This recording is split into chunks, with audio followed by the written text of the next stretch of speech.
Deuteronomy chapter 22.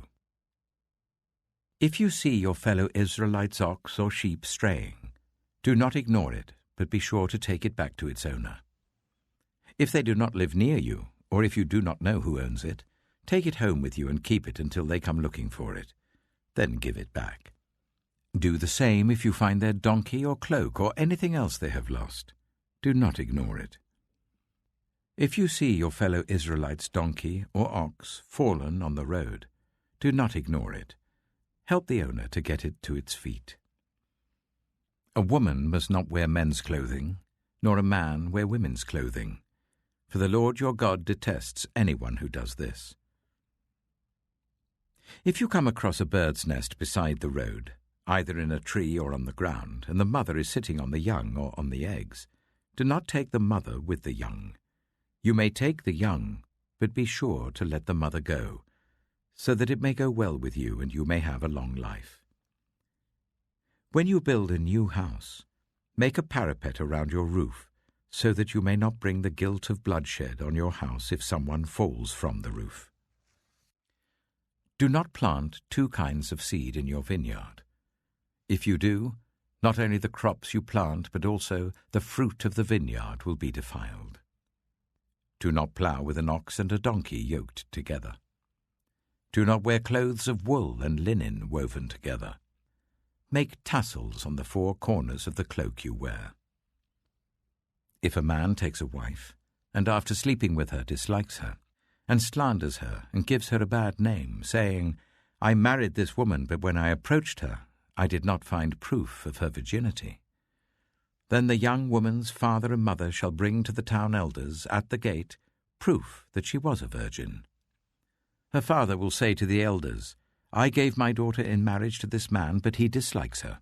Now he has slandered her and said, 'I did not find your daughter to be a virgin.' But here is the proof of my daughter's virginity." Then her parents shall display the cloth before the elders of the town, and the elders shall take the man and punish him. They shall fine him 100 shekels of silver, and give them to the young woman's father, because this man has given an Israelite virgin a bad name. She shall continue to be his wife. He must not divorce her as long as he lives. If, however, the charge is true, and no proof of the young woman's virginity can be found, she shall be brought to the door of her father's house, and there the men of her town shall stone her to death. She has done an outrageous thing in Israel by being promiscuous while still in her father's house. You must purge the evil from among you.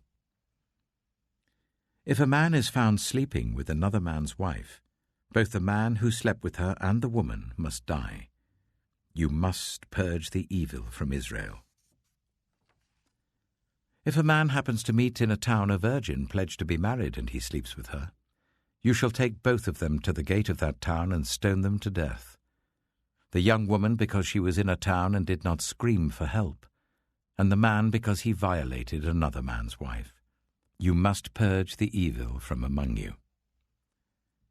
But if out in the country a man happens to meet a young woman pledged to be married and rapes her, only the man who has done this shall die. Do nothing to the woman. She has committed no sin deserving death. This case is like that of someone who attacks and murders a neighbor.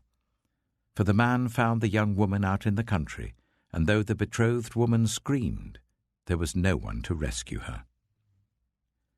If a man happens to meet a virgin who is not pledged to be married and rapes her, and they are discovered, he shall pay her father 50 shekels of silver.